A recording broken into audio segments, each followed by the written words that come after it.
In today's video, I'm going to teach you how to buy Namecheap hosting. We'll walk through each step together, ensuring that you feel confident and ready to set up your hosting. Whether you're creating a new website or are simply looking to switch providers, Namecheap offers a variety of plans tailored to meet your needs.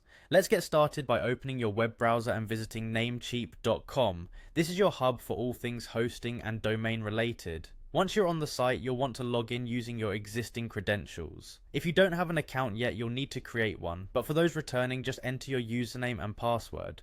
With access granted to your dashboard, direct your attention to the menu at the top and click on the Hosting tab.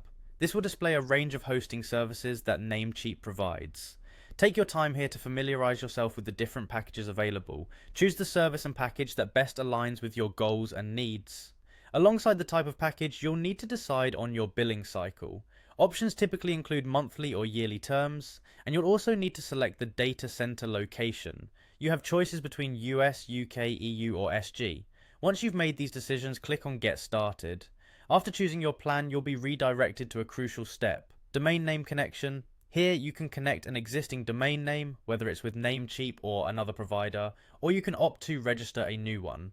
Selecting a new domain allows you to search directly through Namecheap for availability. If you find your desired domain, or if it's already in your cart, you can connect it through the system.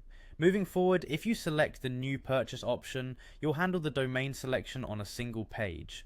Simply type your desired domain name into the search field. Namecheap will present you with related options. You can choose from these or click on View All TLDs to explore more options. Once you've made your choice, it's time to click Connect to Hosting to move to the next step. At this point, it's important to note that switching your billing cycle from yearly to monthly may adjust the domain price. Namecheap will alert you with a warning if this applies, so keep an eye out. With the domain and hosting package selected, click Add to Cart.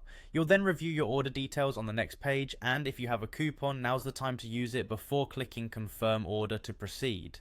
The final steps include selecting your payment method, such as credit card, PayPal, or account funds. You'll encounter one last page requiring you to agree to the terms and agreements before clicking on Pay Now. Typically, your shared hosting account is activated instantly, though occasionally it may take up to 30 to 60 minutes. That's it. You're all set up with your new Namecheap hosting account. If you have any questions or need further assistance, Namecheap's support team is just a few clicks away. Stay tuned for more helpful videos to guide you through your digital journey.